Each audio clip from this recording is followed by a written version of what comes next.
presumably the dog owner needs to deal with. But no one has shown any harm that's resulted from this cookie stand, and no one is likely to be able to show harm resulting from this cookie stand.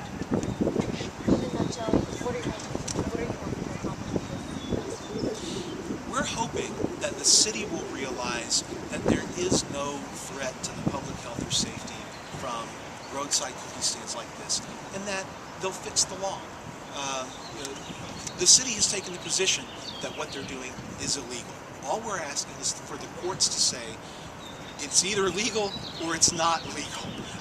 And one of the frameworks for that is going to be, does the Constitution in fact permit cities to bar harmless cookie stands? And we hope the court says that the Constitution does not permit cities to impose these sorts of restrictions. You're not seeking any kind of monetary damages at all? No. Of any kind, just a ruling from the court? Right. This case is not about money. The cookie sales are not about money. The girls are not personally profiting from any of these cookie sales. It's done on behalf of the organization that they're part of. I would like to make absolutely clear that the Girl Scouts of America are in no way affiliated with this case. They are not participating in it. They have not endorsed it, and so we want to make sure that that is absolutely clear.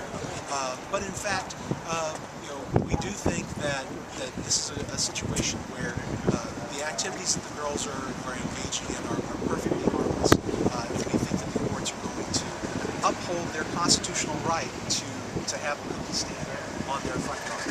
Abigail and Palin have a younger daughter, Hannah, who's Younger sister? I'm sorry. Younger sister Hannah, who's just getting into the age where she's about ready to sell cookies, according to Carolyn a few weeks ago. Is this about preserving the opportunity for Hannah as well to sell cookies outside their house? Yeah, and not just Hannah, but for all of Missouri's young people. This is an issue that, if you look at the news over the last couple of years, it's become more and more prevalent. Every summer you see another city shutting down a child who started a corner lemonade stand. And our perspective is it's time to take a stand and make sure that kids are free to have these kinds of lemonade stands or cookie stands as part of their heritage, as part of their constitutional liberties. And so they're not just trying to preserve this opportunity for their little sister, they're trying to preserve it for all little sisters. Any legal precedent nationwide on your side? As far as I know, this precise issue has never been tested. As I said, over the last several years, there's been an uptick in the number of efforts to shut down lemonade stands and cookie stands. As far as we know, none of those cases have ever progressed up into the appellate levels. So if in fact the city maintains its position that the cookie stand is illegal, then we hope to press that issue and get courts to come to some sort of conclusion that will then be useful for citizens throughout the country. And just so I have my terms right, this is a civil lawsuit you're filing against the city of Hazelwood. Yes, it's a civil lawsuit for declaratory judgment and asking for an injunction that will prevent the city from shutting down their cookie stand in the future. Well done. Thank you. Ladies, you should get it. Thank you. I gotta go or I'll get a Clayton Can Park. I ask you a question? I like what you said. So, if you don't mind reiterating, what are you hoping to accomplish with this? We're hoping that we can sell our Girl Scout cookies again, and to help our Girl Scout troop and for help my sister and all little girls out there, because a lemonade stand, a cookie stand, it's what brings us up. That's what me and my little sister did, and we've learned a lot from our lemonade and cookie stands.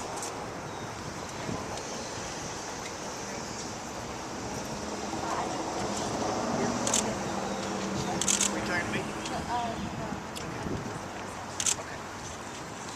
Can I ask you a question just so we can Sure. write it down? Feel free to Take do that. whatever you need to do. So you said it was a civil lawsuit for declaratory. Yeah, declaratory judgment. Basically, that's when one person asks the court to say what the proper legal relationship is between two people.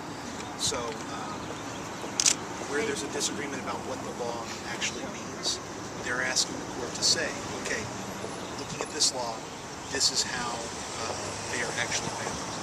This is what the city's rights are. This is what the family's rights are in line with this law. And so that's what a declaratory judgment is. Or an Or also- injunction. Yeah. So injunctive relief basically asks the court to step in and say, city, you are no longer allowed to act in a certain way towards this family. So in this case, we're talking about the cookie stand. If the judge does what we ask him to, the judge would say, all right, the city of Hazelwood, you are not allowed to grant him cookie stand. So that's what injunctive relief is. So, proper way of saying this, the biggest thing is the law for declaratory judgment asking for an injunction relief.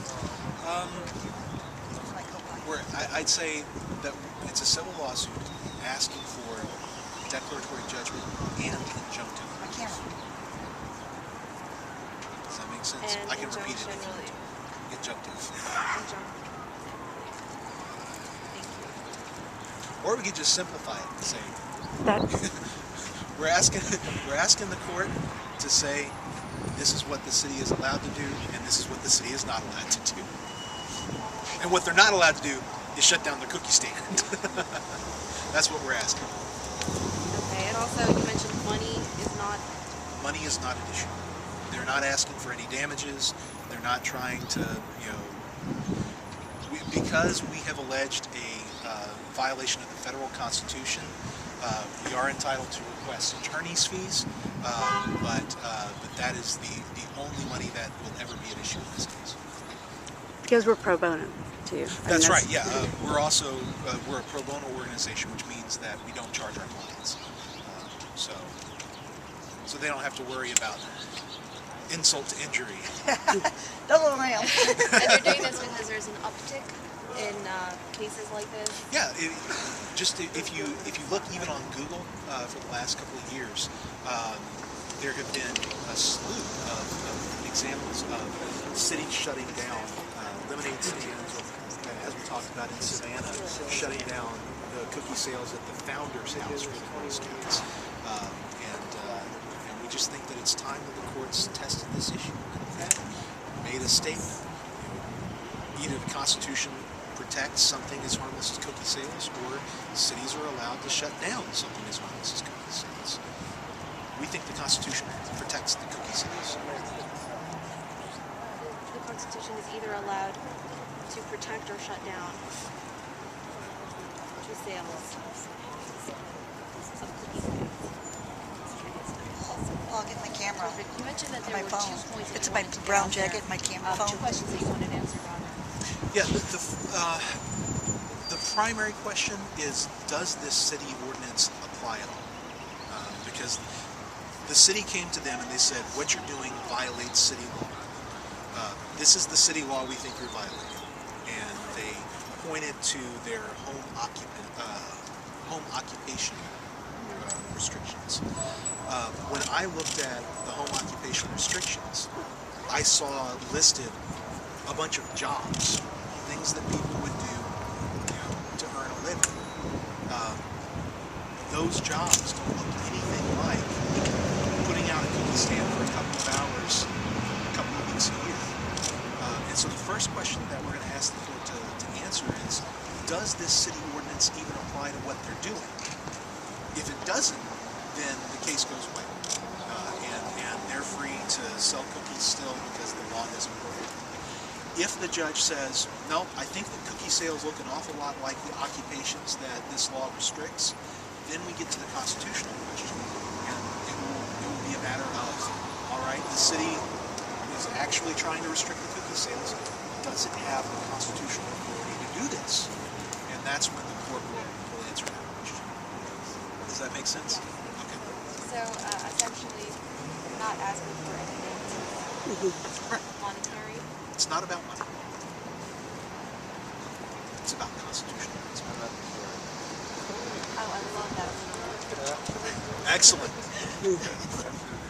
We have a winner. That was a good one. Um, Thank you so much. All right. Right here.